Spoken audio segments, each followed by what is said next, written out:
This is our glorious countryside. And all of this right on our doorstep. Wherever you are, every mountain, island, Good luck, little one. We'll be rooting for you. forest or waterfall are just waiting to be explored. This is the life. So pack a picnic, pull on your wellies. And let us guide you through the great British countryside. And along with some familiar countryside enthusiasts, we'll bring you some real inspiration for your weekend in the great outdoors. Wow! Look how big it is! It's time to get up, get out, and take a breath of wonderful country air. This week, we're back in Yorkshire with Britain's biggest farming family. Nance is doing very well. It won't be long before she's running along with the rest of them.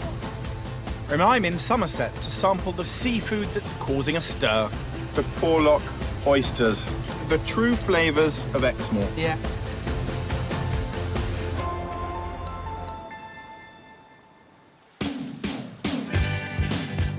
But first, I'm taking a journey along one of Britain's longest rivers to get a unique view of nature at its best during magical midsummer.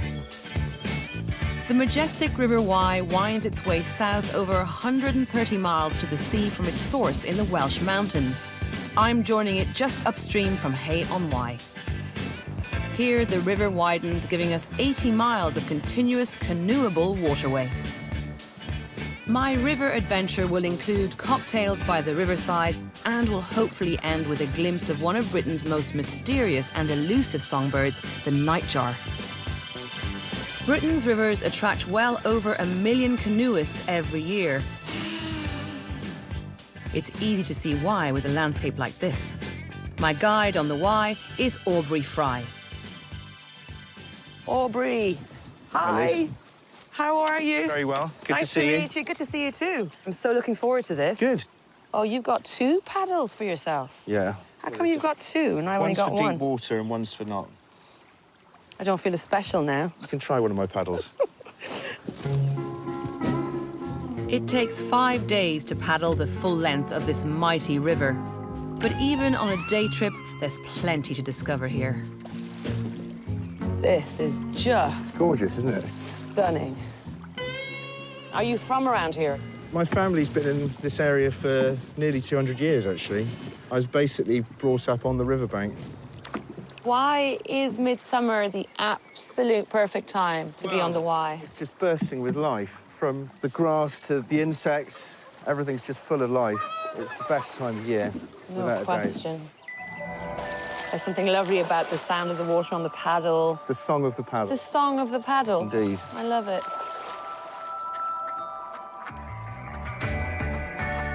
The Wye is the perfect place to get lost in nature. The sights and sounds of the wildlife here are enchanting. But it's not just the animals that make this river so special. Its banks are also home to over 1,000 species of plants. And after all that paddling, I've worked up a thirst. I'm stopping off to meet local forager Liz Knight, an expert at concocting riverside treats. Hi, Liz. Hi. Sorry to disturb you as you're about to I'm about to forage Yeah. something. I'm about to Quite cut amazing. down a whole stem. Can you see it? A This whole burdock? massive stem of burdock. Yeah. And this is what dandelion and burdock's made from. But it looks like Liz has got something a little more intoxicating than dandelion and burdock in mind today. We're going to make a cocktail. So, with my travelling cocktail kit. which is As you always do. Very I essential love to have. you more and more every second. Liz has arrived armed with a whole host of plant-based potions. The oxide daisies taste amazing. I cannot get over the sense that I'm smelling. That grows in most people's gardens. So you've been smelling them when you do the weeding, when you cut the lawn. This is what is in the air.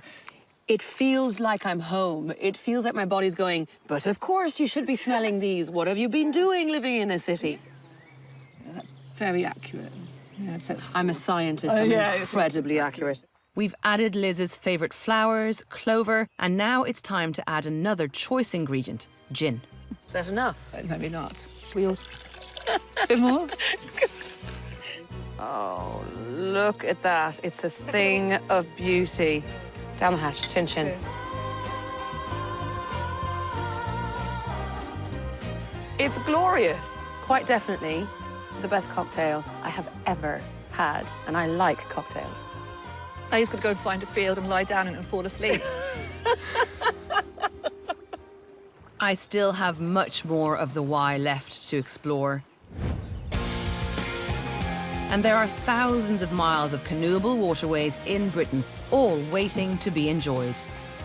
Here are 3 of our favourites.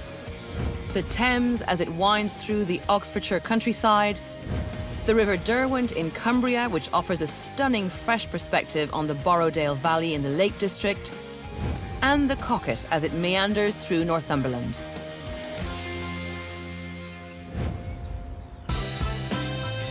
From the waterways of Wye to the hills of northern England, we're heading north into the Yorkshire Dales National Park and the outskirts of the village of Keld in Swaledale. This is Ravenseat Farm, home to Yorkshire shepherdess Amanda Owen and Britain's biggest farming family. Here, Amanda and husband Clive run their sheep farm across 2,000 acres of wild moorland. A month ago, they introduced baby number 9, Nancy, to the rest of their flock. You're overwhelming it. And now we're back, spending a day in Amanda's busy working corner of Britain. It's 7 a.m. and time for breakfast for 11. It's survival of the fittest. First up gets the best breakfast. They sort themselves out, basically. It seems baby Nancy is taking farm life in her stride.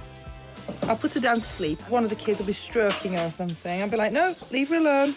But she'll have heard it all before when she was inside, you see, so she'll be used to it. Anyway, if she isn't, she'll have to get used to it. Won't you? Huh? Meanwhile, Dad Clive is thinking of the farm's future. Somebody asked if they were going to be farmers, and I said, I hope one of them is going to be a builder, because we're going to need somewhere to live. It might be the height of summer and the school holidays, but that just means more hands to help out with the farm work. Everyone thinks because they're all siblings, they'll all be the same character. They're not. Sydney's always chatting a lot. Edith's just gorgeous. You like having so many brothers and sisters? Yeah. It helps to get the jobs done quicker. Raven's very studious and academic. Reuben.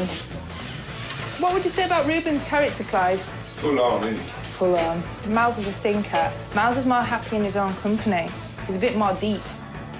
Violet's a tomboy. She's always the one that gets injured because she's always falling off things or hanging off something. Anis. I don't know about Anis because she can't quite talk just yet. But I think she's going to be a bit stroppy. As well as looking after her 1,000 sheep, Amanda keeps her own brood well fed and makes everything from scratch. So she's getting today's lunch in the oven. While the pasties are cooking, Amanda's off to clear out the shepherd's hut. It's funny what you find in the undergrowth, isn't it? It's a renovated wooden trailer, which is rented out for bed and breakfast to generate some extra income. It set off as an idea for passing walkers to stop in, but now just lots of people come for a night away where the mobile phone don't work, no coverage. Last week I had somebody propose in here, so that was nice. Today, 4-year-old Sydney is number 1 helper. If you could take that and give it a good shape, that'd be good. I can always rely on you, can't I, Sydney? You know your stuff. Oh. We've tried the going on holiday thing, and it doesn't suit us. Subconsciously, we were actually looking for somewhere just like home. And you see, the kids have got everything that they need. They've got river, so they've got places to swim. They've got these little beaches where they can dig. They've got animals, they've got horses. And when they have to write the dreaded what I did in the summer holidays, I'll be like, oh, my God. Half of them haven't even been off the farm.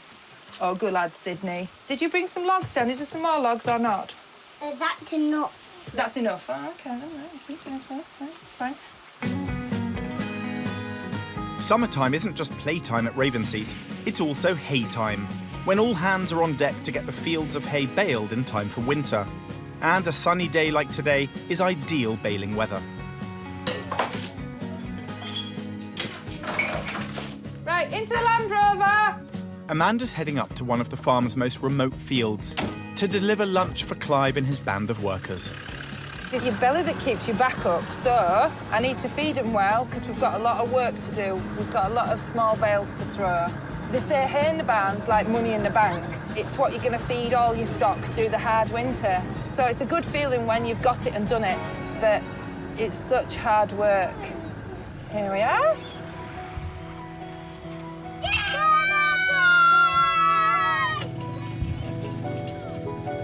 Here, come on, somebody get this. Hello, Dad. Oh, she isn't strapped in, so don't... Cheese and onion. I know the cheese and onion. Take one for Dad. Here, Robert. No, you didn't do that. Well, go put it back in the bag, then you can have it later. They get to see birth, death, life, everything, as it all goes on the farm. They're pretty much into reality. In other words, they know where babies come from. No problem there. Have we, Nance? Nance is doing very well. She's one of the family now. He comes along with us, whatever we're doing. Huh? It won't be long before she's running along with the rest of them. We'll be back with the Owens in a couple of weeks to see how preparations are going for a key date in the farming calendar, the local country show. But before that, as the sun sets over the River Wye, Liz is in search of Britain's most elusive bird. You little beauty. And I'm trying to harvest Somerset's prized Porlock oysters. I'm not going to be defeated by this. I tell you what, I'm not going to win the record of 32 in a minute, that's for sure.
Somerset is famous for its rolling countryside, picturesque coastline, and of course Exmoor ponies.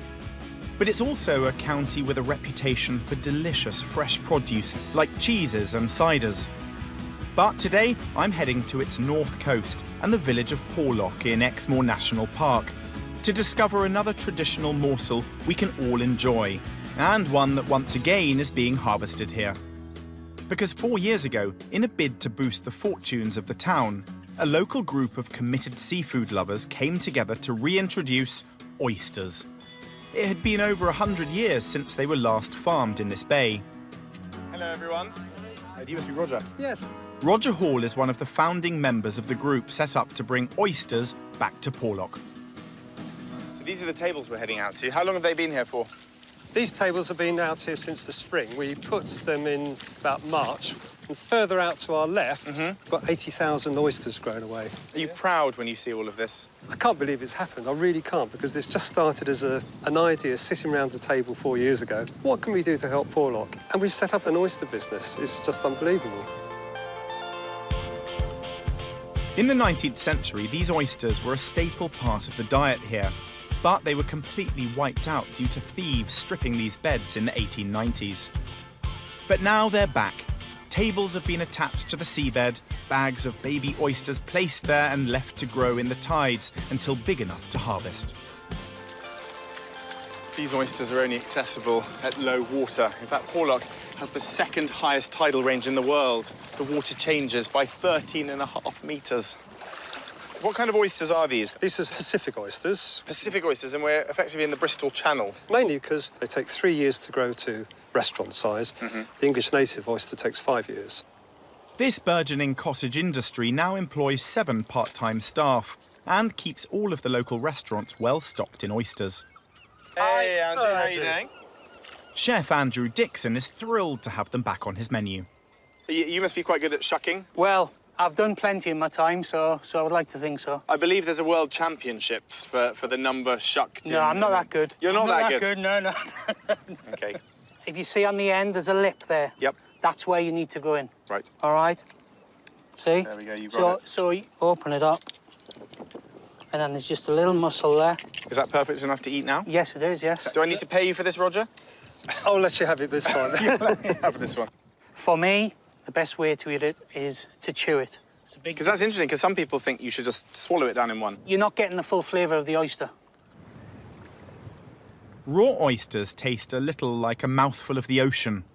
Some might say they're an acquired taste, but they're proving big business in this little bay. Do you find there's a difference? There is. I think you may have changed my whole oyster-eating technique. Great. Chew your oysters. Don't swallow in one. It's 6 p.m, and the tide is on the turn. So, armed with our spoils of Somerset's finest, it's time to head for dry land, so that Andrew can show us another way to enjoy the Porlock oyster. I'm going to cook oysters Rockefeller, a classical French dish. I'm going to turn it into an Exmoor dish. I like that. So instead of the Pernod, we're going to use Exmoor gin. We've got this nice. fabulous, That's here, is it? fabulous Exmoor gin. It's fantastic. I can have some of that now. I can have some of that now. You watch that bottle. Andrew starts by sautéing half a small onion in 125 grams of unsalted butter, then adds 2 cloves of garlic. A little bit of star anise and just a little bit of thyme. And then what you do is you cook that out. I think I'll leave the cooking to the experts. Really hard push down, Yes. do you think? Push down. But I can help. I'm not going to be defeated by this. I tell you what, I'm not going to win the record of 32 in a minute, that's for sure. They've literally just come off the beach as well, so they are very They're much protecting alive. themselves. So he's suckering that in like a limpet. You have the resistance, yeah. Maybe I need to sneak up on him. Shh. I think he heard me. You got it? Yeah, got it. Andrew adds 25 millilitres of that local gin to the mix. And what we'll do is we'll put a bit of Tabasco in as well. Nice. And it just gives a bit of a kick. We're going to add the breadcrumbs. 50 grams of white breadcrumbs will soak up the remaining juices. Then season. And some chopped coriander. That's your basic Rockefeller mix. Andrew finishes off the dish by sitting the oysters on a bed of wilted spinach, topping them with the mixture and grilling them until golden. With these Rockefellers nearly ready, we're joined by the rest of the team who started this inspiring journey. Ooh, look at that. Fantastic. Wow, I'm looking forward to try the fruits of your labour. What do you think? That is just so good. Cheers. This is to Porlock oysters. Amazing. Wow. The true flavours of Exmoor. Yeah.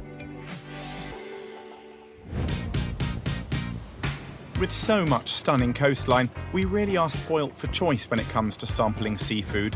But for some of the best, head to the west coast of Scotland for langoustine.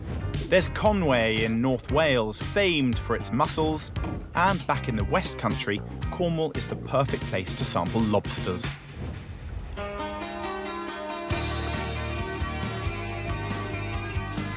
I'm continuing my journey down the mighty Wye, one of Britain's longest and most beautiful rivers. This is just It's gorgeous, isn't it? stunning. We're at the midpoint of this magnificent waterway, just downstream from Monmouth in border country, where England meets Wales. It's Midsummer's Day, and at this time of year, the Wye is home to Britain's most elusive bird, the nightjar, a bird I've my heart set on seeing. But first, my river guide Aubrey Fry and I are canoeing our way to our overnight campsite. All of my early memories are on the riverbank, actually. Usually pretending to be Tarzan. This part of the river is quite different, isn't it, Aubrey? Yeah, we're just approaching Redbrook at the moment. Why is it called Redbrook? It used to be a busy industrial area. All the wastewater used to come off into the river and give it a red colour. Oh, really? Thus it was called Redbrook. Oh, it's getting interesting up ahead. What do I need to do so that we don't do anything You silly? need to just paddle. Just paddle, Liz. This is great. Fun? Yeah, it's brilliant.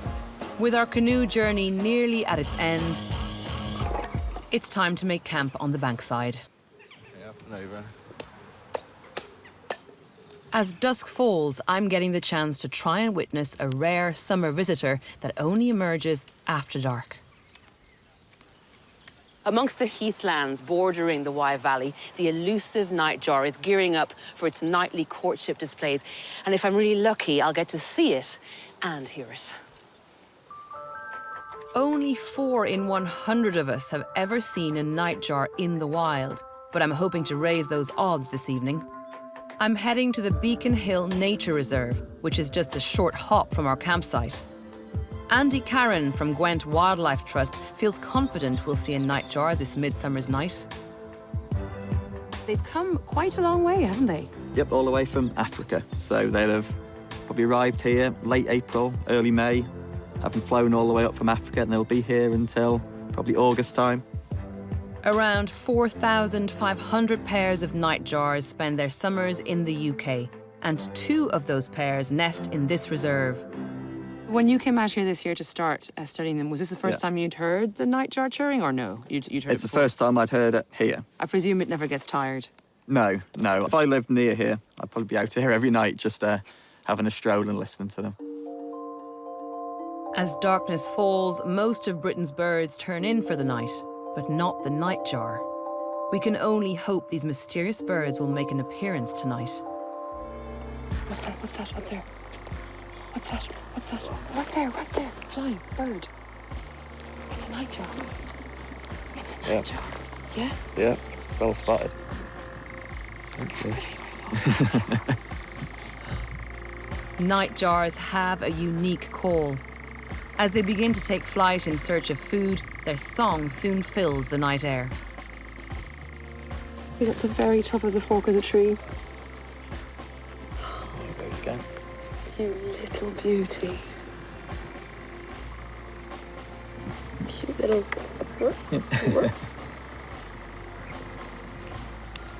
I came here to soak in everything that the Wye has to offer, and I've certainly done that.